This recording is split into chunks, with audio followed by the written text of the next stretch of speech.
How can I say thanks for the things you've done for me? Things so undeserved. You even came to prove your love for me. The voices of a million angels cannot express.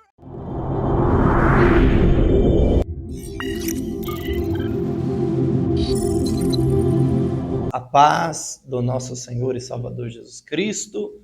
Eu sou o professor Kleber Tuge, em especial. Hoje estaremos dando continuidade com a matéria Teologia do Antigo Testamento, ok, pessoal? E é muito importante, né? Nós já tivemos aí a primeira videoaula gravada no Centro de Missões. Hoje nós estamos aqui na sala de número 2 da faculdade, aqui na nossa matriz, na região do Grajaú, Jordanópolis, Rua Maria Casoza Feitosa, número 10, ok, pessoal? Eu estou aqui com a Bíblia Pentecostal e eu quero fazer uma leitura com você, leitura bíblica, para nós darmos início a esta segunda aula, onde nós temos aqui algumas ferramentas novas que estaremos utilizando, tudo para melhor de cada aluno, ok? O aprendizado vem a se desenvolver cada vez mais, eu digo para melhor, em todos os sentidos. Vamos usar hoje tecnicologia, ok, pessoal? Nós sempre utilizamos aqui a nossa lousa, né, o nosso quadro branco da sala de aula, mas hoje em especial iremos utilizar o caderno digital, ok, pessoal? Vamos fazer a leitura bíblica. Eu quero ler um texto com todos vocês, que é segunda carta de Paulo a Timóteo, capítulo de número 2 e versículo de número 15, ok, pessoal? 2 Timóteo, capítulo 2, versículo 15, é bem conhecido, mas muito necessário que nós venhamos fazer essa leitura para iniciarmos esta aula, ok, pessoal? Procura apresentar-te a Deus aprovado, como obreiro que não tem de que se envergonhar, que maneja bem a palavra da verdade, ok? Vamos orar a Deus. Senhor Deus, eterno Pai, queremos te glorificar, te exaltar, te engrandecer e enaltecer o seu santo e poderoso nome. E já damos início a esta videoaula que é tão maravilhosa acerca desta matéria tão importante, teologia do Antigo Testamento. É que nós oramos, te agradecemos e te pedimos, abra as nossas faculdades mentais para que nós venhamos crescer não somente na graça, mas também no conhecimento. É que nós oramos e te agradecemos em nome de Jesus. Amém? Ok, pessoal? Nós lemos um texto, claro que a segunda carta de Paulo a Timóteo, a última carta que o apóstolo Paulo escreveu, é uma das 3 cartas que são consideradas e nomenclaturadas como cartas pastorais. E mais em especial neste texto que nós lemos, a expressão maneja bem a palavra da verdade, ok? Quando nós falamos de manejar bem a palavra da verdade, nós temos que ter uma visão do todo, ok? Quando nós falamos uma visão do todo, estamos falando de tudo que engloba o conhecimento da Escritura Sagrada. Eu gosto muito da citação de Martinho Lutero, quando ele compara estudar a palavra de Deus com colher maçãs em uma macieira, em que, em primeiro momento, ele chacoalhava, aquela macieira, e os frutos que caíam, ele colhia todos, e depois ele saía procurando ver se não tinha nenhum, subia na macieira, colhia galha a galha, para não deixar nenhum fruto, e mesmo assim, quando ele descia, olhava debaixo das folhas para ver se não ficou algum fruto ainda caído ou escondido, né? Então nós temos ali algumas formas de estudar a palavra de Deus, aonde nós vamos nos pormenores e aonde estudamos o todo. Quando estudamos os pormenores, vamos nos ater aos detalhes de cada texto, na gramática, na expressão das palavras, semântica. Observamos também os textos nas línguas as quais foram escritas, até mesmo as pequenas porções em aramaico, os textos hebraico e grego koiné. Mas quando nós olhamos para o todo, nós olhamos para a visão panorâmica dos livros da Bíblia Sagrada, onde nós temos o cânon sagrado com os 66 livros. O cânon sagrado compondo 66 livros. Mas como nós temos duas matérias, em especial que trabalham com essa questão da visão panorama do todo, nós temos a teologia do Antigo Testamento e nós temos a teologia do Novo Testamento.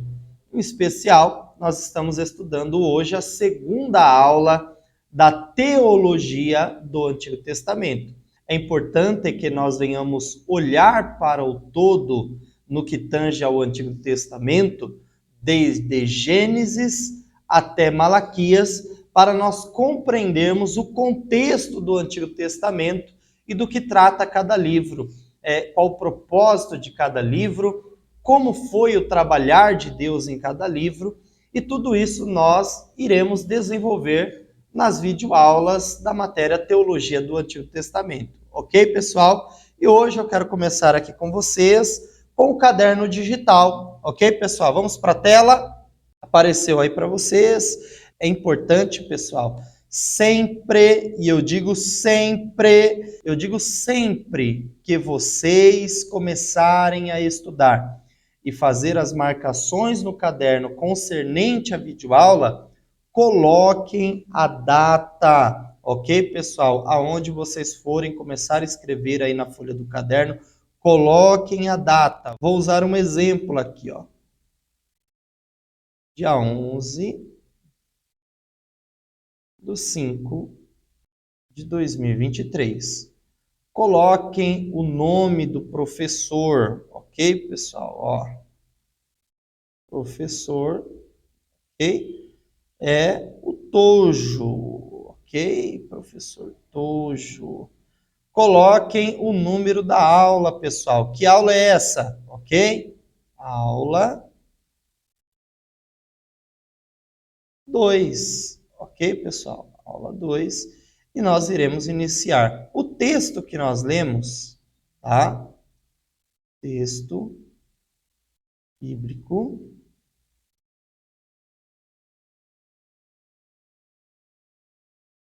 que nós lemos aí, né, pessoal? Foi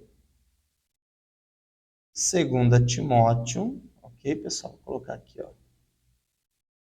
2 Timóteo 2, versículo 15, ok? Tendo começado aí, já estudando aqui essa questão do caderno, que é muito importante, nós iremos dar seguimento com a leitura e acompanhamento, pessoal, do PowerPoint. Lembrando que todo o conteúdo que nós iremos estudar é o conteúdo do livro didático da faculdade, ok, pessoal? É o material que nós utilizamos, que os alunos presenciais utilizam, os alunos que estudam EAD, semipresencial, em qualquer modalidade, curso médio, o livro do curso médio em teologia, a matéria, disciplina, teologia do Antigo Testamento. Então é importante que você tenha esse material para você fazer as suas anotações, até mesmo rasurar ali no próprio livro, fazer as suas marcações, para que você venha sempre ter um conteúdo preparado concernente a esta matéria. O aluno que faz marcações, o aluno que faz anotações, é um aluno exemplar. Eu quero parabenizar aí os alunos de Peruíbe, a irmã Cláudia Jaquequer, ok? Que mandou aqui o caderno, as suas anotações. Quero parabenizar a irmã Eliana Lopes, lá de Peruíbe também, que enviou ali as suas marcações, anotações. O irmão Rudinei de Lara, ok? Deus abençoe sua vida. E todos os demais irmãos que têm enviado aí as suas anotações, as suas marcações do caderno. Parabéns a todos, ok? Pessoal, vamos para o nosso PowerPoint, ok? Nos países orientais, onde prevalece a poligamia, considera-se que as meninas estão sob o cuidado e proteção de seus irmãos uterinos, os quais são os guardiões dos seus interesses e de sua honra, até mesmo mais que seu pai. Exemplos como os que acima mencionamos serão dados ao longo da nossa exposição, a fim de trazer subsídios ao seminarista na sua árdua tarefa de interpretar as Escrituras Sagradas. Definindo a palavra testamento. Testamento, novo ou antigo, é a tradução da palavra hebraica Brit, que significa aliança de Deus com o povo por Moisés, acordo, pacto. Na tradução dos 70 Septuaginta, a palavra Brit foi traduzida por diateque, que em grego quer dizer aliança, contrato, testamento, acordo. Isto nos mostra que os tradutores judeus compreenderam que o Antigo Testamento era mais do que um simples acordo ou aliança entre duas partes, entre Deus e o povo de Israel. Antes, seria a publicação da soberana vontade de Deus, visando a salvação do homem. Nos dias do Novo Testamento, o sentido primário da palavra grega diateque havia chegado a uma evidência tal que a ideia secundária de acordo quase havia desaparecido. De fato, na literatura grega não bíblica, esse vocábulo grego dava a entender única e tão somente como última vontade, testamento. No português, testamento procede do termo latino testamentum, que significa testamento ou expressão da vontade final de uma pessoa. O vocábulo grego correspondente, diateque, indica um testamento, embora não fosse o vocábulo usado para indicar um pacto ou aliança. Mas esse termo foi defendido por Aristófanes, que empregou a palavra para dar a entender pacto. E o autor das epístolas aos Hebreus, por semelhante modo, parece usar de um jogo de palavras com duplo sentido do vocábulo diateque, em Hebreus capítulo 9, versículo 15 ao versículo 17. Vamos ver o que nos diz o texto? Hebreus capítulo 9, do versículo 15 ao versículo de número 17. Vamos ver o que diz o texto? E por isso é mediador de um novo testamento, para que, intervindo a morte para a remissão das transgressões que havia debaixo do primeiro testamento, os chamados receberam a promessa da herança eterna, porque onde há testamento, necessário é que intervenha a morte do testador, porque um testamento tem força onde houve morte, ou terá ele algum valor enquanto o testador vive. Por isso, alguns estudiosos pensam que a base bíblica para testamento, como designação das duas principais divisões da Bíblia, Antigo e Novo Testamento, originou-se do uso da palavra diateque nas epístolas aos Hebreus. Ok, pessoal? Antes de nós entrarmos aqui nos elementos da teologia do Antigo Testamento, eu quero fazer uma pausa aqui, ok?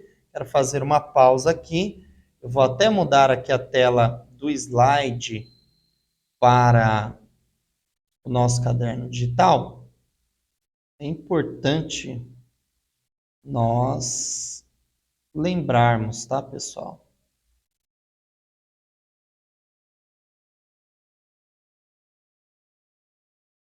De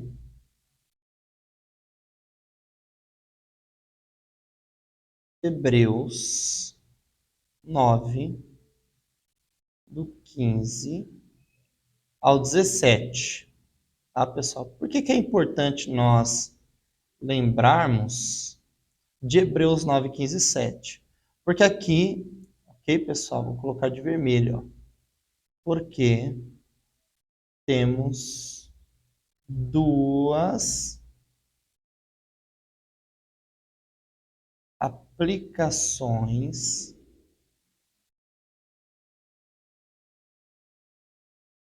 ou sentido duplo para palavra testamento.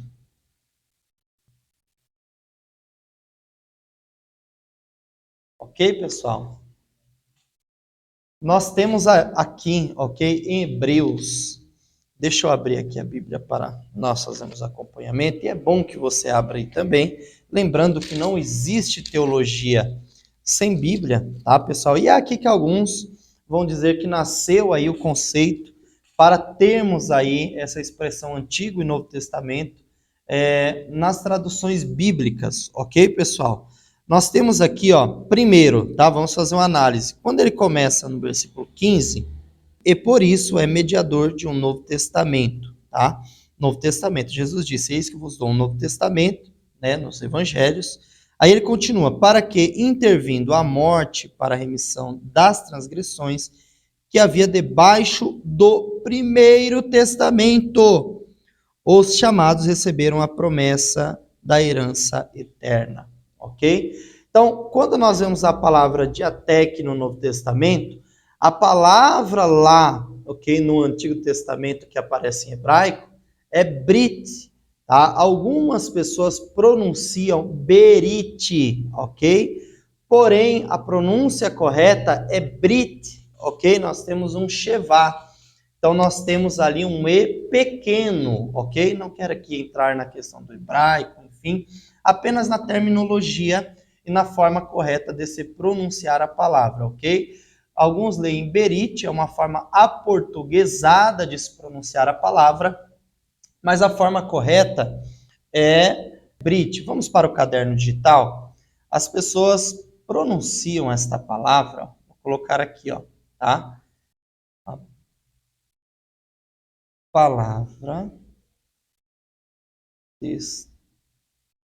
testamento em hebraico é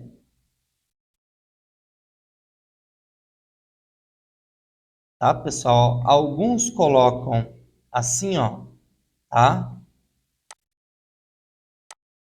Berit, tá? Porém, ok, pessoal? Vou escrever embaixo aqui agora, vou separar, tá? Este aqui no hebraico, ele é prescrito, pessoal, ok? Então ficaria assim, ó, um E bem pequeno, tá? Berit, tá? Então, ficaria assim, pessoal, ó, no hebraico, tá? A forma correta de se pronunciar na forma fonética ficaria assim: o E, ele é pequeno. Este E aqui, pessoal, ele quase desaparece na pronúncia. Então, veja, Brit, ele tá lá, mas você quase não percebe este E. Brit Hadashah, tá? Se nós fôssemos pronunciar, Brit Iron, né? Arca da Aliança. E essa palavra Berit, da forma portuguesada, ou Brit, significa aliança, pacto, tratado, acordo. Então, quando o escritor aos Hebreus, ele vai usar a expressão, tá? Lá no capítulo 9, no versículo de número 15, né? Quando ele vai usar essa expressão aqui no texto bíblico, ele vai utilizar a palavra fazendo uma referência, mesmo que o texto seja escrito em grego, ele está fazendo uma referência à aliança, dizendo que eles receberam a promessa e eram herdeiros dessa promessa. Porém, agora ele usa uma segunda expressão, uma vertente para esta palavra, quando ele fala de Cristo, dizendo que não tem como alguém receber a herança sem que o testador morra. Porventura teria força o testamento se a pessoa não morre? Não, a pessoa tem que morrer para que o testamento tenha força, para que ele venha valer. Então ele fala da morte de Cristo, que é a aliança nova que Cristo está fazendo, é o tratado novo que Cristo está fazendo, mas literalmente a palavra diateque, pessoal, no grego significa testamento, para quando uma pessoa morre. Então nós temos aí um duplo sentido na carta aos Hebreus para esta expressão testamento, tá? A pronúncia mais correta, se nós observássemos apenas o Antigo Testamento, seria aliança.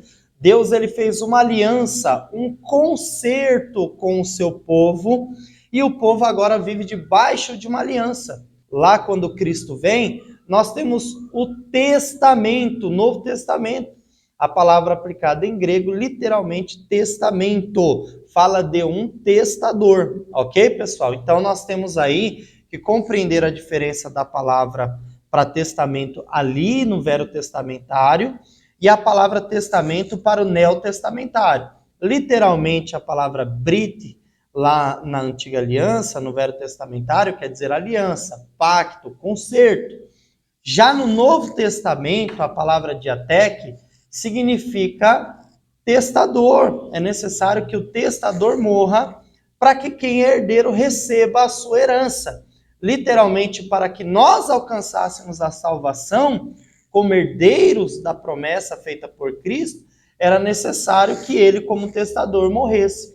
E o testamento agora é válido e nós alcançamos a salvação em Cristo Jesus. Essa expressão é para que nós venhamos compreender a diferença entre uma palavra e outra, ok, pessoal? O Antigo Testamento foi escrito, na sua maior parte, no todo, em hebraico.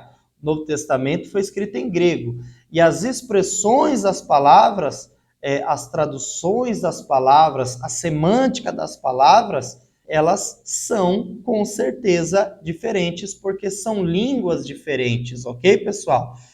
Então, veja como é diferente o significado da palavra para testamento lá na Antiga Aliança e testamento para a Nova Aliança. É muita diferença, mas nós vemos a aplicação para os dois termos em uma única palavra na carta aos Hebreus. Isso é muito importante para que nós venhamos compreender, ok? Então, aliança em hebraico significa pacto, tratado, concerto. No Novo Testamento, a palavra diateque, né, para testamento, significa literalmente quando alguém morre, ao testamento, tem que ter o testador, ok, pessoal? Porém, nós temos aqui o escritor aos Hebreus fazendo uma referência com a palavra diateque ao pacto que foi feito na Antiga Aliança, ok? Isso é muito importante nós compreendermos, ok, pessoal? Vamos para o PowerPoint. Elementos da teologia do Antigo Testamento. Considerações iniciais. Conforme dissemos a princípio, neste breve estudo introdutório da teologia do Antigo Testamento, teremos de lançar mão de todos os recursos que são dados pela hermenêutica e exegese bíblica. Primeiramente, vamos recordar alguns princípios básicos antes de qualquer exposição mais profunda sobre o assunto. Podemos resumir assim: esses princípios, cremos que há um Deus que deseja revelar-se ao homem, cremos que Cristo é o Verbo eterno, encarnado, meio principal e consumação desta autorrevelação de Deus, que é a Bíblia, a palavra de Deus. Cremos que toda a Bíblia é a palavra de Deus, plenamente inspirada. Cremos que toda a Bíblia é a revelação que Deus nos dá de si mesmo e que seu tema é o desenvolvimento e consumação do plano da redenção. Cristo é o centro da palavra de Deus. Cremos que o Espírito Santo, que mora no cristão, aclara o sentido da palavra, sempre que o estudioso se chegue a ela com humildade e a examine com diligência. Por certo, os teólogos modernistas ou liberais não aceitam os princípios ou postulados que apresentamos acima, pois nossas bases estruturais são o reflexo de quase todas as denominações evangélicas no Brasil, onde os estudantes ortodoxos confessam o caráter especial e plenamente inspirado da Bíblia, compreendendo que existe um plano determinante para a sua estrutura. Já os modernistas ou liberais dedicam-se a examinar os extratos do pensamento humano sobre Deus, o homem, o pecado, a salvação, que se acham nestes escritos, sem fazerem um relacionamento total com o Deus que fala aos homens pela sua palavra. Assim afirmamos, o modernista mutila a palavra, é o tópico A. O tópico B, o romancista acrescenta algo à palavra de Deus. C, o preguiçoso ignora a palavra de Deus. D, o ignorante torce a palavra de Deus, ok? Eu quero fazer uma pausa aqui para nós fazermos um breve comentário, lembrando que nós falamos aqui sobre estudar o todo da Escritura Sagrada e, principalmente, dentro dessa matéria, no que tange ao Antigo Testamento, estudar o todo do Antigo Testamento, que são os 39 livros que estão inseridos dentro do cânon sagrado, no Velho Testamentário, e observar, crendo nos principais fundamentos que nós, como cristãos ortodoxos, estudiosos, seminaristas tradicionais da teologia ortodoxa, cremos que Deus ele se revela ao homem na sua palavra, através da sua palavra. Ele mesmo é a palavra, porque Cristo é o Verbo encarnado, que o Espírito Santo ele faz o ser humano, a criação de Deus, compreender a Escritura quando nos achegamos a Deus, quando nos relacionamos com Deus e quando chegamos a estudar essa palavra compreendendo que Deus é verdadeiro e que o seu Espírito nos ajuda a aclarar, a esclarecer os assuntos que estão inseridos dentro da Santa Palavra de Deus. Cremos que a palavra é inspirada pelo Espírito de Deus e é o meio que Deus escolheu para se revelar à humanidade através dos tempos. São pilares fundamentais dentro da teologia do Antigo Testamento, da teologia do Novo Testamento, e nós precisamos utilizar aqui muitas ferramentas dos campos teológicos para que nós venhamos compreender em específico a Escritura Sagrada, quando fazemos um estudo como a teologia do Antigo Testamento, utilizando exegese bíblica, hermenêutica bíblica, crítica textual e muitas outras ferramentas que nós podemos utilizar para compreender toda a teologia do Antigo Testamento e qual o principal meio de revelação utilizado por Deus para nós compreendermos. Sabemos, dentro de tudo isso que foi falado, que o principal foco de Deus é nos revelar o plano divino da redenção em Cristo Jesus. E nós encontramos ali Cristo como Verbo encarnado, revelado em todas as páginas e escrituras do Antigo Testamento. Nós temos aí os modernistas Nós temos aí os liberais, ou conhecidos como liberalistas, né? Que não creem no método ortodoxo tradicional de estudo da palavra de Deus do ponto de vista teológico, mas examinam de uma forma abstrata tudo aquilo que está inserida dentro da Bíblia Sagrada. Analisa-se de uma forma racional e também filosófica, não acreditando na inspiração divina. Então, quando nós temos aí os estudiosos modernos e os liberais, eles tiram a espiritualidade que existe na Escritura Sagrada e trabalham apenas com aquilo que é racional. Então, observa-se o homem, a sua forma de pensar, aí observa-se os fenômenos naturais, vão dizer que tudo que está ali foi uma história, uma fábula, um mito, e assim por diante. Mas nós que somos alunos de teologia ortodoxa tradicional, cremos que a Bíblia Sagrada é inspirada por Deus, Deus é o único Deus, mas nós temos uma trindade, Pai, Filho e Espírito Santo. Nós cremos que Jesus, que é Deus, o Filho do Deus vivo, ele encarnou-se, viveu entre os homens, morreu, ressuscitou ao terceiro dia, está vivo à destra do Pai Todo-Poderoso, e enviou o seu Espírito, o Espírito Santo, o mesmo que pairava sobre a face das águas, o Espírito de Deus, o mesmo que o salmista Davi disse: Senhor, o Senhor pode retirar tudo de mim, mas não retires o teu Espírito. Nós temos então Deus Criador, o Filho Salvador, o Espírito Santo Consolador. Nós vimos aí nas matérias teologia, cristologia, pneumatologia, que é a doutrina do Espírito Santo, e nós compreendemos toda a dinâmica, compreendendo hoje que a Bíblia, ela não se torna a palavra de Deus, ela não pode ser, ela é a palavra de Deus, inspirada pelo Espírito Santo,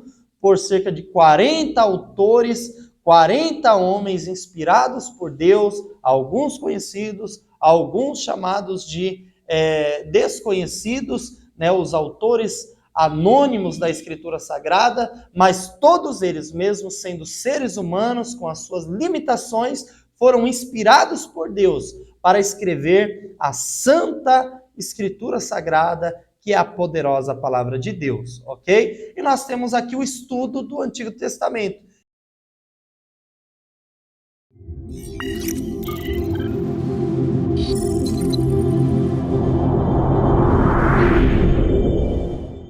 How can I say thanks